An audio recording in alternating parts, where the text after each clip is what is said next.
ചേട്ടാ, നമ്മുടെ മമ്മി ഉണ്ടാക്കുന്നതിൽ നമുക്ക് ഏറ്റവും ഇഷ്ടപ്പെട്ട ഒരു സ്നാക്സ് ഏതാന്ന് പറഞ്ഞേ? Egg cutlet. എന്നാ പിന്നെ നമുക്ക് എഗ് കട്ട്ലേറ്റ് ഉണ്ടാക്കുന്നതിന്റെ റെസിപ്പി കണ്ടാലോ? ഓക്കെ. അപ്പം അതിന് വേണ്ടിയിട്ട് നമ്മൾ ആദ്യം തന്നെ കുറച്ച് മുട്ട, ഒരു 3 മുട്ടയോളം എടുത്തിട്ട് ഒന്ന് ഗ്രേറ്റ് ചെയ്ത് വെക്കുക. പിന്നെ അതേപോലെ തന്നെ ഒരു 6 ബ്രെഡ് കൊടുത്തിട്ടുണ്ട്. ജസ്റ്റ് ഇതേപോലെ നമ്മുടെ വെള്ളം എടുത്തിട്ട് ഒന്ന് നനച്ച് കൊടുക്കുക കേട്ടോ.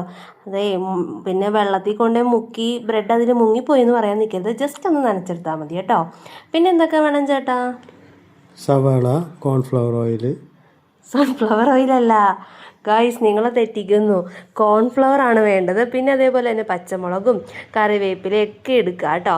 ഇതെല്ലാം അരിഞ്ഞു വെക്കുക. ഇനി നല്ല വല്ല വെജിറ്റബിൾസും ചേർക്കണമെന്ന് വെച്ചാൽ നമുക്കതും ചേർക്കാം കേട്ടോ. അപ്പോൾ എന്നിട്ട് ആ നനച്ച് വെച്ച ബ്രെഡും അതേപോലെ എഗ്ഗും അതേപോലെ സവോളയും പച്ചമുളകും കറിവേപ്പിലയും അതേപോലെ തന്നെ 2 ടീസ്പൂൺ കോൺഫ്ലവർ എല്ലാം കൂടി ഒന്നിട്ടിട്ട് ജസ്റ്റ് ഒന്ന് മിക്സ് ചെയ്യുക കേട്ടോ. പിന്നെയും മറന്നിട്ടില്ല, കുറച്ച് സാധനങ്ങളും കൂടി ഉണ്ട് കേട്ടോ. നമ്മുടെ കൊത്തുമുളക് ഇടുക, അതേപോലെ ഉണക്കമുളക് പൊടിച്ചത്, അതേപോലെ തന്നെ കുറച്ച് ഉപ്പ്, പിന്നെ ഇതെല്ലാം കൂടി നന്നായിട്ട് മിക്സ് ചെയ്യുക. പിന്നെ അതിന് ശേഷം നമുക്ക് ആവശ്യമായ മുളകും കൂടി എടുക്കാം കേട്ടോ. ആദ്യം തന്നെ ഞങ്ങൾക്ക് ദിദുലുവിന് വേണ്ടിയിട്ട് കുറച്ച് മുളക് ഇടാതെ എടുത്ത് മാറ്റി വെച്ചു.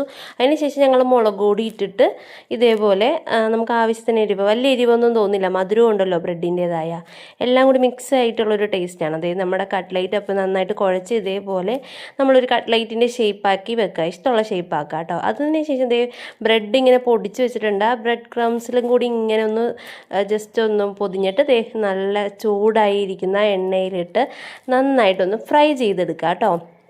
നമ്മളിങ്ങനെ കുറേ നേരം ഇടരുത്, കാര്യം ബ്രെഡിൻ്റെ തരിയുള്ളതുകൊണ്ട് അത് പെട്ടെന്ന് കരിഞ്ഞു പോകും. അതുകൊണ്ട് ഇട്ടപാടെ ഒന്ന് ഫസ്റ്റ് ഇട്ടത് ഒന്ന് മറിച്ച് കൊടുക്കുക, മറിച്ചും തിരിച്ചും ഇട്ട് നന്നായിട്ടൊന്ന് ഫ്രൈ ചെയ്തെടുക്കുക.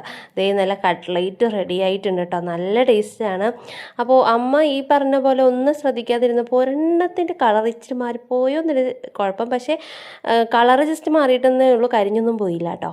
പിന്നെ ഞങ്ങളെല്ലാവരും കൂടി അതൊക്കെ എടുത്ത് ടെറസിൻ്റെ മുകളിൽ വന്നിരുന്ന് ചായ കുടിച്ചിട്ടോ. ഈ നല്ലൊരു കാറ്റും ചെറിയൊരു തണുപ്പൊക്കെ ആയിട്ട് ചായ ഇങ്ങനെ ടെറസിൻ്റെ മുകളിൽ പോയിരുന്ന് കുടിക്കാൻ നല്ല രസമാണല്ലേ. ഇടയ്ക്കൊക്കെ നമ്മളിങ്ങനെ വന്നിരുന്നൊക്കെ കഴിക്കുക, അത് രസമല്ലേ. കൊച്ചു വർത്തമാനങ്ങളൊക്കെ പറഞ്ഞ് ഒരുമിച്ചിരുന്ന് ചായ കുടിക്കാനായിട്ടൊക്കെ കിട്ടുന്നൊരു അവസരം നമ്മൾ കളയരുത്.